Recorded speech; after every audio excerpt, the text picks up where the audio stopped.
Hey guys, here we are again with another of the A to Z mysteries by Ron Roy. This one is Detective Camp. Chapter 1. Here you are, kids, the taxi driver told Dink, Josh, and Ruth Rose. Get out and stretch your legs and I'll fetch your luggage. The kids stepped out of the taxi in Bear Walk, Vermont. They were standing next to a gravel driveway in front of an old lodge built of timber. A banner over the wide porch said, "Welcome to Detective Camp." Behind the lodge stood a red barn with its doors wide open. Dink noticed a few picnic tables on the lawn between the lodge and the barn. Across from the driveway stood 3 log cabins, surrounded by wildflowers, shrubs, and trees. Off to the side of the cabin stood a larger building. Dink noticed a sign that said, "Wash House." White arrows pointed boys to one door and girls to the other. "Where are we supposed to sleep?" Josh asked. Like Dink, he wore cut-off jeans, shorts, and a t-shirt. "Didn't you read the letter?" Dink asked, winking at Ruth Rose. "Josh Pinto sleeps in a bear cave." Dink's full name was Donald David Duncan, but his friends called him Dink. Josh didn't say anything, but he made a goofy face at Dink. "In those cabins, I guess," said Ruth Rose, pointing. "I see other kids over there." Ruth Rose liked to dress all in one color. Today she wore pink from her headband to her sneakers. "Tell me again, Mom, we're in Bear Walk, Vermont," Josh said, glancing around. "I'll bet there are bears everywhere." "We came to Detective Camp because we love solving mysteries," said Ruth Rose. "Besides, none of us has been to sleepaway camp before. It'll be fun. We'll learn all about—" "Yo!" someone yelled. The kids looked towards the cabins. 3 teenagers were walking towards them. They each wore a white t-shirt with Detective Camp on the front and green shorts. Whistles hung from the lanyards around their necks. "Are you kids from Green Lawn, Connecticut?" a tall boy with a buzz cut asked. "Yes," said Dink. "I'm Dink, and these are my friends Josh and Ruth Rose." "I'm Buzz Steele," said the boy, smiling. "You 2 guys are in my cabin, the one with the moose over there." "And I'm Angie Doe," the girl said. She had red hair and pigtails. "Ruth Rose, you and Fox cabin with me. You'll have 9 roommates." The other boy had broad shoulders and dark skin. "I'm Lucas Washington. Call me Luke. I have bear cabin with 8 more guys." "How many kids are here altogether?" 26. 16 boys and 10 girls. The taxi driver handed the kids packs and sleeping bags to them. "Have a good time," he said, and getting back into the taxi. Then he turned the cab around and pulled away.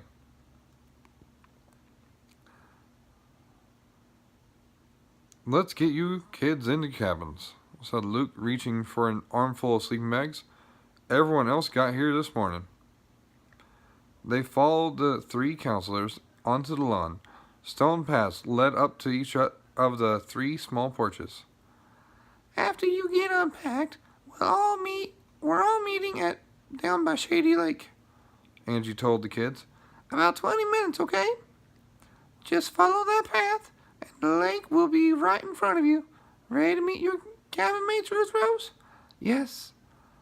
See you later, guys." She followed Angie into a cabin with a wooden cutout of a fox over the door. "Later," Luke said. He loped next door. Buzzy led Dink and Josh through a door with a moose cut out over it. Inside the cabin, 6 boys were reading and playing board games. A shelf in one corner was overflowing with books and games. Dink counted 4 sets of bunk beds. Next to the door was a single bed. Dink assumed that was where Buzzy would sleep. "You guys listen up." "Yo, guys, listen up," Buzzy yelled. "Come and meet Dink and Josh from Connecticut."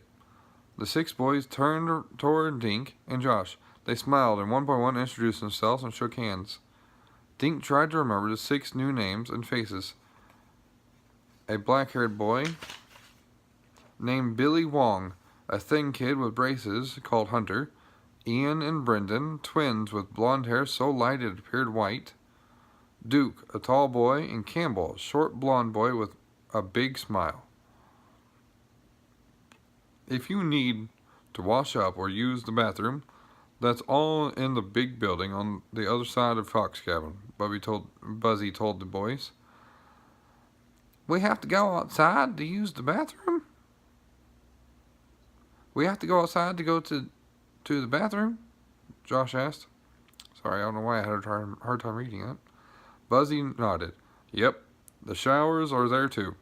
And don't let the hot water run too long or someone gets a cold shower. You all need to be down at Shady Lake in about 10 minutes, okay? Are we going swimming? Hunter asked. Are there snakes in the water? No and yes, Buzzy said, grinning. There are a few harmless water snakes, but we're not going swimming today. We're just having a meeting with all the other campers. Dink and Josh headed for the only set of bunks not piled up with other kids' stuff. I guess this one's ours. Top or bottom? Top, said Josh, tossing his sleeping bag up onto the mattress. That way, if a bear comes in, he gets you first. Dink grinned. Bears can climb, Josh. I'll still take the top bunk, Josh said. He grabbed his backpack and climbed the ladder. Dink unrolled his sleeping bag and fluffed up the pillow he found on his mattress. As he emptied his backpack, he glanced out the window just over his bed. He could see a wooden fence separating the lawn from deep woods.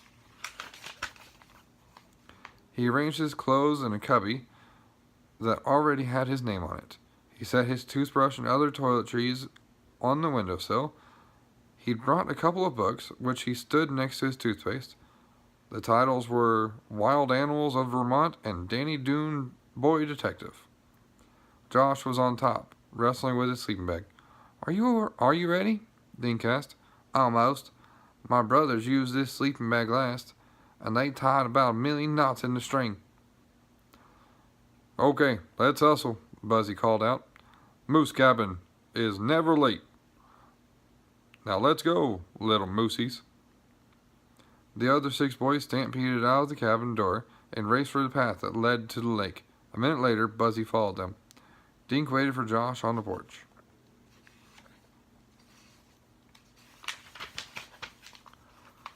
Josh snuck up behind Dink and said, Come back inside. I want to show you something. What? Dink said as he followed. Come on, we're going to be late on our first day. Look, Josh said. He pointed to a small wooden chest under Buzzy's bed. It had a hasp and the padlock was in the locked position. Josh, what do I care if after the other kids left I saw Buzzy hide something in there? He was real careful, like he didn't want anyone to see what he was doing. But Josh, the Snoop saw him, right? Josh nodded. This is detective camp, right? Well, I'm being a detective. Chapter 2. Dink and Josh ran down the path. A couple of minutes later, they heard voices and followed them to the lake. They found all the other kids sitting on tree stumps and arranged in a big circle. In the center was a ring of rocks, surrounded by a pile of wood. A few yards away, a dock jutted out into the lake. There were several canoes piled upside down on the rock. Paddles stuck out from beneath each canoe. Ruth Rose had saved 2 stumps, so Dink and Josh sat on either side of her. You 2 are late, said Ruth Rose. And I skipped a page. In a whisper, Bad Moose Boys. Bad Moose Boys. Suddenly, a loud whistle pierced the air. Angie was standing on a stump with her whistle in her mouth. Welcome to Detective Camp. Whenever you hear a whistle like this, you need to stop what you're doing and listen. Later, you'll be getting daily schedules. For now, the guys and I want to tell you what to expect over the next week. She turned and pointed towards the dock. No one is allowed on the dock or near the canoes unless you're with a counselor, She went on. You'll get a chance to swim or canoe every day, starting tomorrow. Luke took over next. Each day, you'll also get a chance to do other camp activities like crafts, nature walks, stuff like that, he said. You'll also learn detective skills from a real detective. A lot of kids whistled and clapped at the word detective. You're expected to do camp chores, too, Josh continued. What kind of chores? A girl with a long ponytail asked. Like dishes and stuff? No dishes, Jade, but you're expected to keep your bunks neat, Angie said.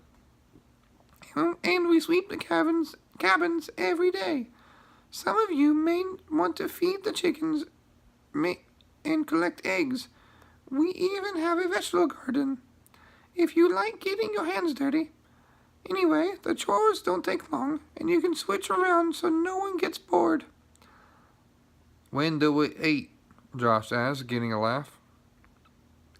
Meal times are sacred around here, Buzzy said. Mario is the cook, and he won't wait for latecomers. Breakfast is at 8, lunch at noon, and supper is promptly at 5 o'clock. We eat outside on the picnic tables by the barn unless the weather is bad. If it rains, we don't eat, Angie added. Most of the kids went silent and stared at her.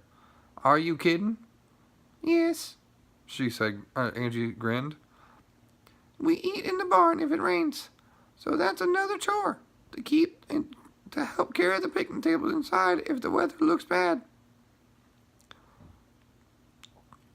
When you're not doing these camp things, you'll have free time to relax. Write letters home whenever or whatever. Okay, any more questions? Luke said. Wait, Luke, Buzzy said. We forgot to tell them the most important thing. Oh yeah, what's that?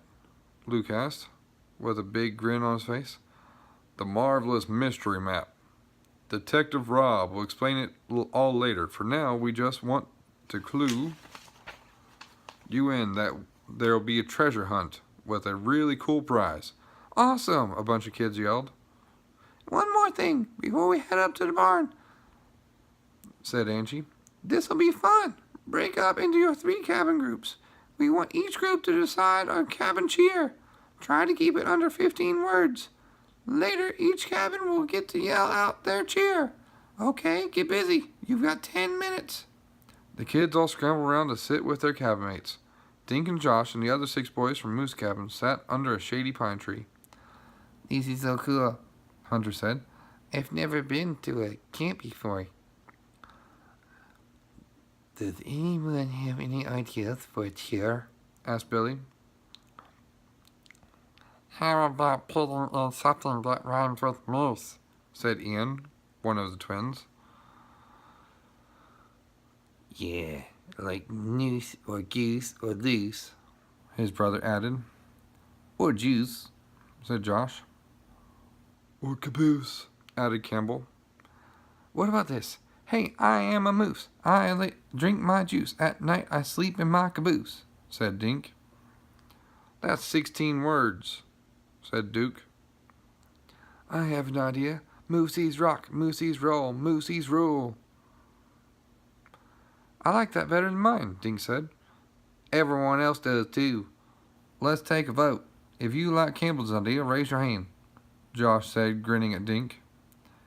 8 hands flew into the air. Okay, time's up, everyone, Angie announced a few minutes later. If you didn't finish, you'll have time to get together with your cabin mates before supper tonight. Now we'll head over to the barn and the lodge so you can meet the Darbys. In a long, straggling line, the kids followed the three counselors back along the path. Did your cabin finish making a cheer? Dink asked Ruth Rose. No, But we have some good ideas. We did our cheer, Dink said. you did. Tell me. Ruth Rose begged. Both boys shook their heads.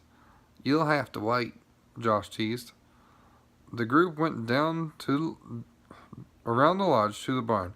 It was bigger than Dink had thought when he first saw it. There was a long extension in the back. Through the open doors, Dink could see archery equipment hanging on one wall. There was a big empty space in the middle of the barn floor, and in a corner sat 3 potter's wheels and shelves holding crafting supplies.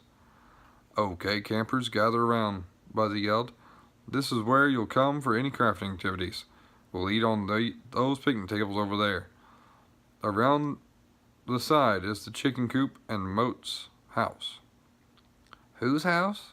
Whose house? One of the girls asked. Remote is a goat, Buzzy said. He's the camp mascot. He once chewed up the Darby's TV remote. Since then, everyone's called him Remote. But I call him Moat, the goat. Suddenly, a large red rooster strutted around the side of the barn.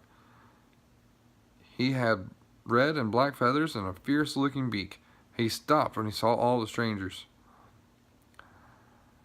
This is Ronald the Rooster, Luke said. He and Remote are buddies. But he's not very friendly with anyone else, so watch out. Ignoring everyone, Ronald began scratching the ground for bugs and worms. Next, we're going into the lodge, Angie continued. The Darbys are excited to meet you. Remember, this is their home. They love reading mystery and detective stories, so they decided to create this camp. This is his first year, so it's sort of an experiment. They hope to have even more kids here next summer. Buzzy held the back door open and everyone filed into the lodge. They walked into a large, bright kitchen.